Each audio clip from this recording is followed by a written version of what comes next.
and welcome to Mike Nierychlo Online, sharing my love for people, wine, food, and all things made passionately, which has a lot to do with the obvious that you're seeing right now. I am super stoked to announce to you, or to show to you, or whatever you want to call it, my wine Coop. Now, you're probably asking, what the heck is a wine Coop? Well, what I'm sitting in right now, and you can see is under construction, it's my old chicken coop. I used to raise chickens. As a toddler, as a teen, I raised chickens. It's one of the ways my parents taught me about money, about responsibility, all those things. Now this chicken coop, it's a pretty big chicken coop. I raised a lot of chickens. It's been sitting in my parents' property for quite a number of years now, empty and rotting away, doing nothing. The foundation's rotting, the whole thing is tipped. It's been full of leftover chicken crap and sawdust and all that. It's just been sitting here for probably, I would say, the last like 8 to 10 years. I saw it before we sold, and I'm like, that needs to be my new winemaking facility.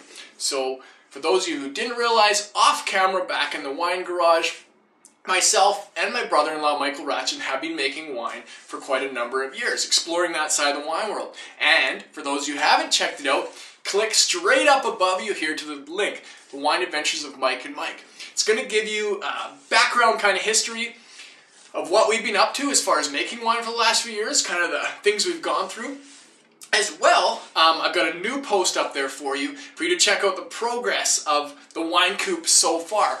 Mike and I have been putting countless hours on into here to get it done, to get it ready for this summer and to get it ready for the 2012 vintage. Super stoked for this little facility. It's awesome to be building something, or kind of redoing a structure that's dedicated to one purpose. The garage worked well for the time being.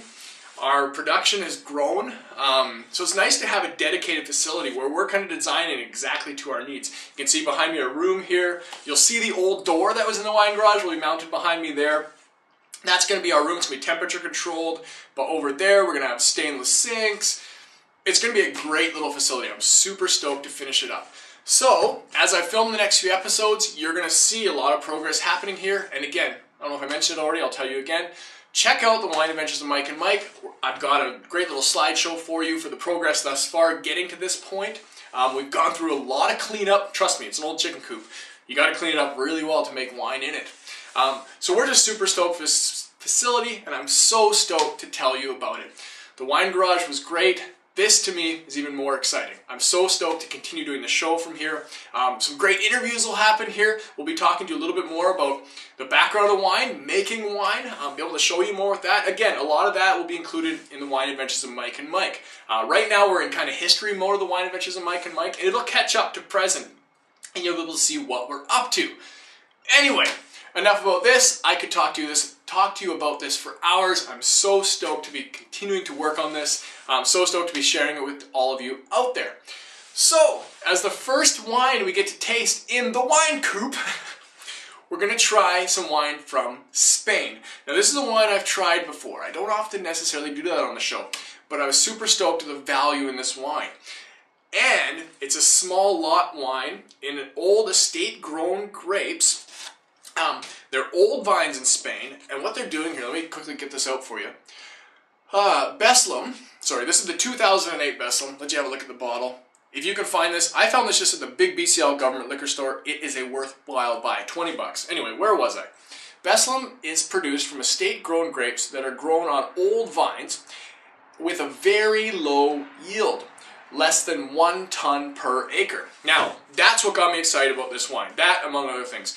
1 ton an acre is a very low yield. You're letting the grapes really concentrate. You're letting them get a lot of the flavors of the earth into them, a lot of the terroir, letting them ripen really nicely. 1 ton an acre is a very small amount when it comes to growing wine grapes. Often, big wine producers, they'll be up to 4, 5, 6 tons an acre. I mean, that's a lot of nutrients to feed all your vines to get production out of all those grapes. 1 ton per acre really gives you a lot of character absorbed into each grape from the land it's planted on. Now, the other thing I find interesting about this wine, in Spain, the main grape you often see in a lot of Spanish wines is Tempranillo. You also see a lot of wines made with Grenache. You don't necessarily at least over here, often see a lot of wines made with their other grape. It's kind of their other celebrity grape. It's called Carignan. Now, this wine is 50% Carignan and 50% Grenache. No Tempranillo included. Grenache and Carignan tend to be the complements for Tempranillo in a lot of their blends. So that got me excited about this. So you're tasting some of the other varieties of Spain.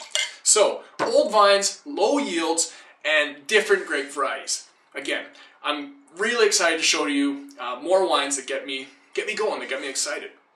So let's get into this one. Did I say it already? 20 bucks.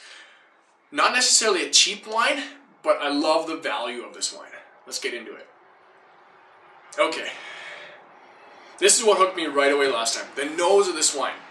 This is Spain, but the division of Spain. Now in Spain, it's an old world wine country. They've been making wine there for hundreds of years. But they're embracing a lot of New World wine techniques.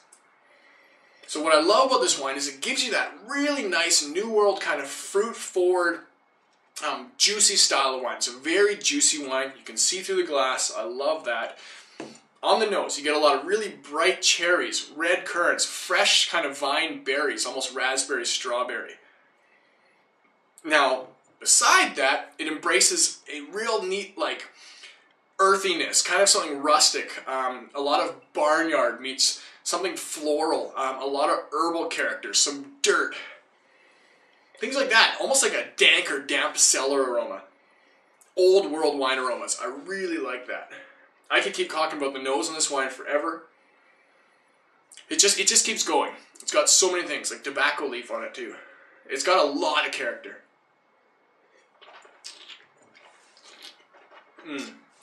Now, what I love about this is sometimes I come across wines where the nose blows you away and you're disappointed by the palate. This is not one of those wines. The nose blows me away, and then you get to taste it and you're like, oh my goodness, this is phenomenal wine. Your palate reflects the nose. It's super juicy with a really nice structured back end. It's got kind of the tannin on the back end is almost kind of like an ashy tannin, kind of smoky.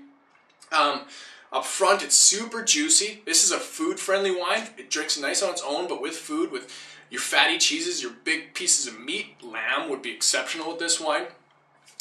It works really well. It's got a juicy, bright acidity. Again, I'm tasting all those really neat, bright berry flavors. There's some fig in there.